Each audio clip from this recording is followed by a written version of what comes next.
last week, we covered our first sort of sub-discipline of philosophy, right? We started into philosophy of religion, right? So we covered in class, we got to talk about some of the arguments for God's existence, right, that are going to be coming up, as well as just some general sort of terminology, right, that we're using that differentiates philosophy of religion from other ways of looking at religion, right? So we got, specific, a lot of new vocabulary and terms. So the idea here is we are now, not switching gears, but continuing on in that same sort of subdiscipline, but looking at other avenues of approaching these questions, right? So this week we are looking at doubt, right? So ways of potentially questioning some of the views that we saw last week, or alternative views, right, to them entirely. All right, so I'm going to take a look here at the chat. Again, hopefully everyone is submitting their questions. Okay. How do you make up peer response points? Okay, thank you, Omar. So remember, if you are trying to make up points for missing or incomplete peer responses or peer reviews, same thing in terms of making them up, it is answering an additional question. So one per peer. So if you missed, just one question per peer. So if you were missing or incomplete for one of them, answer an additional question.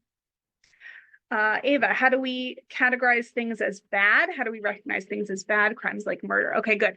So the question that you're getting at here is actually a question of ethics, which is going to be this is one of the interesting things about philosophy of religion, is that it intersects with other areas of philosophy, right? So if you remember back to week 1 in some of Vaughn's chapter 1 that I had you read, that I posted online, there were some major areas of philosophy, right? There's logic, there's epistemology, the study of knowledge, there's metaphysics, the study of the nature of reality, right? And then there's axiology, or the study of values, which you could have moral values or amoral values, right? And then the moral values that we're talking about, that's the realm of ethics. So philosophy of religion kind of covers all of these areas, right? So it has, there's metaphysics, there's epistemology, and what you're getting at is an ethics question, right? And so the question here is, what is the relationship between religion and ethics, or religion and morality? And that is a really excellent question. Unfortunately, it's not one we get to dive into in this class. I would definitely get to dive into it with you if you were in a philosophy of religion class. But the question that is most often phrased philosophically around this is known from Plato's dialogue, right? So we know him from week 1 as well. And that is the Euthyphro dilemma. And this is the very classic sort of challenge or debate about whether or not goodness is good because God wills it, right? So is something good just because God likes it or prefers it or commands it to be good? Or is it good independently of God, right? And the idea is that it is a dilemma because it's potentially problematic both ways, right? And so this sort of rings true of what we talked about last week with the ontological argument. Remember, having to do with the meaning of words? I'm typing this in the chat for those of us who, this is me writing on the board. Ontological, the meaning of words here. You remember ontos is, right, the cosmos, and we're looking for the perfect being who could be capable of creating the cosmos. And so a perfect being must exist, right? Necessary existence, and all that's supposed to, right, stem from the meaning of God.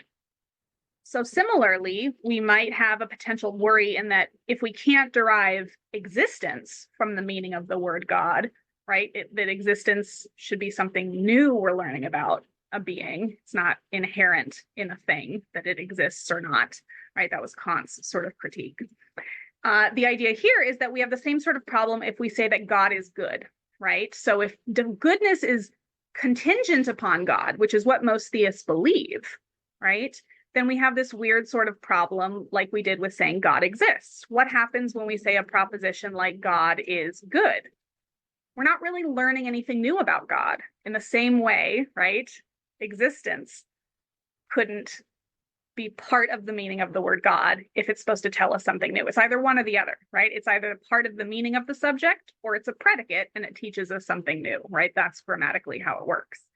And so the idea here is if we have a similar issue with existence not being able to be derived from God, so too, goodness cannot necessarily be derived from the meaning of the word God, right? That's the idea.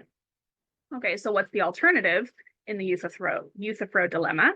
Well, then the idea is that goodness is independent of God, which threatens the need for God, right? So the idea is that if we don't need God in order to understand goodness, then, there's something potentially equally as important, right? Or that's undermining the sort of omnipotence, the all-powerful nature of the traditional view of God. So going back to your question, Ava, when we get to ethics, we're going to look at lots of different ways of classifying things as good or bad, right? But the question of how it relates to religion is actually only going to be one of those theories, and that tends to be called divine command theory. So we'll come back to this later in the quarter, right?